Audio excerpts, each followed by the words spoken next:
Assalamualaikum warahmatullahi wabarakatuh.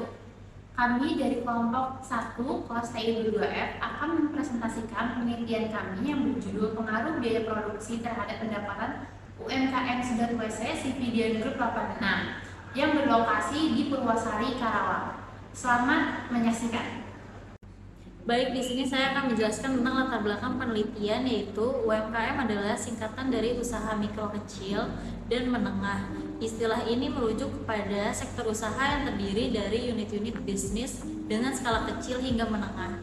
Penelitian ini merupakan meneliti tentang UMKM Sividian Group 86 yang merupakan usaha rumahan yang bergerak dalam bidang jasa skala menengah yang menawarkan jasa sedot WC. UMKM ini mengalami penurunan pendapatan sebesar 80%. Hal ini disebabkan oleh beberapa masalah seperti musim kemarau yang berkepanjangan, kerusakan alat, dan bertambahnya pesaing yang bergerak dalam bidang yang sama. Di sini saya akan menjelaskan tentang tujuan penelitian. Tujuan penelitian merupakan menganalisis pengaruh biaya produksi terhadap pendapatan usaha mikro kecil dan menengah Sividian Group 86. Membuat sistem solusi dari masalah-masalah yang ditemukan dan mengimplementasikan solusi yang didapatkan untuk meningkatkan pendapatan. Baik, saya akan menjelaskan tentang manfaat dari penelitian. Hasil dari penelitian ini diharapkan dapat dijadikan sebagai sarana bagi pihak UMKM untuk mengembangkan usaha yang lebih baik dan kualitasnya dapat bersaing di masyarakat. Selain itu, penelitian ini dapat dijadikan sebagai masukan dalam memecahkan masalah-masalah yang terjadi pada UMKM tersebut. Jadi di sini saya akan menjelaskan tentang potensi UMKM Sividian Group 86. UMKM Sividian Group 86 merupakan UMKM sedot WC yang cukup terkenal di daerah Karawang, khususnya di Purwasari dan sekitarnya. Selain menawarkan jasa sedot WC, Sividian Group 86 juga menawarkan jasa yang berhubungan dengan tangki air seperti jasa menguras kolam renang, jasa pembersihan perbaikan, dan perawatan tangki air.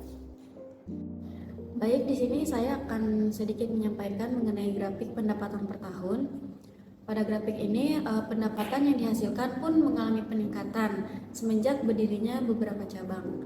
Peningkatan pendapatan yang signifikan yang dirasakan oleh pemilik usaha terjadi pada tahun 2020 sampai 2023. Di tahun 2020 ini mendapatkan 180 juta, kemudian meningkat pada tahun 2021 itu 185 juta. Pada tahun berikutnya 2022 itu mendapatkan 195 juta. Namun pendapatan pada tahun 2023 itu mengalami penurunan sebesar 175 juta. Selain ada grafik pendapatan per tahun, di sini juga saya akan sedikit menjelaskan mengenai grafik pendapatan per bulan. Penurunan terjadi pada bulan Juni sampai November 2023 dikarenakan oleh musim kemarau yang berkepanjangan. Dari bulan Juni, si pemilik mendapatkan hasil 10 juta. Kemudian Juli sampai September itu di angka 4 sampai 5 juta.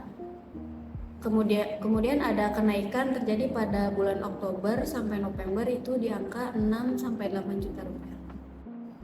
Di dalam penelitian ini tentunya kita menemukan beberapa permasalahan berkurangnya orderan yang masuk per hari, tentunya menjadi faktor pemicu dari menurunnya pendapatan yang diperoleh oleh Sividian Group 86 dari per setiap bulannya. Kemarau yang berkepanjangan mungkin membuat masyarakat cenderung mengurangi konsumsi air karena pasokan air terbatas. Sividian Group 86 juga mengalami kesulitan mendapatkan air untuk membilas atau membersihkan tangki limbah yang telah digunakan. Penurunan pendapatan juga dipengaruhi oleh biaya produksi yang dikeluarkan walaupun tidak ada orderan yang masuk. Sividian Group tetap harus membayar koordinasi pembuatan TPS, biaya pembuatan brosur, dan biaya perawatan mobil per bulannya. Untuk grafik permintaan harian di bulan Juni sampai November tahun 2023, grafik ini menunjukkan hari kerja per bulannya yang hanya mencapai angka 20 harian hari kerja, di mana hal ini sangat menurun dibandingkan tahun lalu. Berikut ini adalah data yang kita peroleh. Untuk produksi, mereka hanya memproduksi brosur sebanyak 5 rim untuk 1 bulan 20 hari yang dikenakan biaya 800.000. Selanjutnya dalam tabel biaya langsung, karyawan digaji 150.000 per hari sesuai adanya permintaan. Selanjutnya ada tabel biaya overhead, yaitu terdapat biaya untuk pemeliharaan mobil dan pembuangan TPS. Untuk biaya ini, Dian Group menyisipkan 30% dari pendapatan perharinya. Selanjutnya ada grafik biaya produksi. Biaya produksi yang dikeluarkan pada bulan Juni sampai November tahun 2023 tentunya melebihi pendapatan yang dihasilkan dari jangka waktu tersebut. Selain itu, kurangnya lokasi penempelan brosur dan pemasangan iklan di media sosial, serta banyaknya pesaing di bidang yang sama, juga dapat mengakibatkan berkurangnya orderan. Bisa dilihat pada grafik di samping. Pada produksi bulan Juni, pendapatan menyentuh 11.500.000, tetapi pada bulan Juli sampai September menurun ke 11 juta. Selanjutnya pada bulan Oktober, biaya produksi naik sampai 12.500.000 dan pada bulan November turun lagi menjadi 11.500.000 lebih.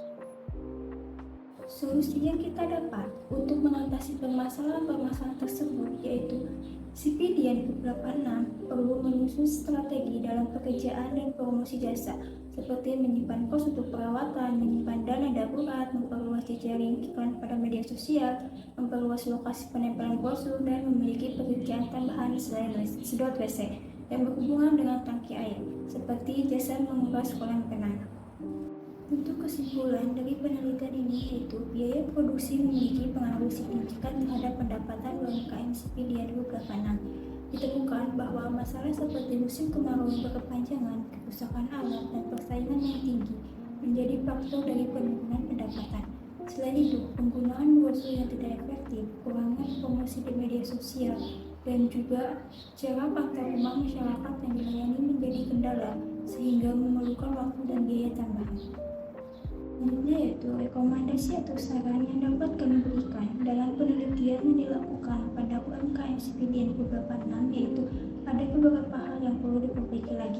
Di antaranya meningkatkan promosi di media sosial, memperluas lokasi penempelan brosur, pengembangan tenaga kerja, dan tentunya perhatian pemerintah terhadap pemodalan UMKM perlu ditingkatkan.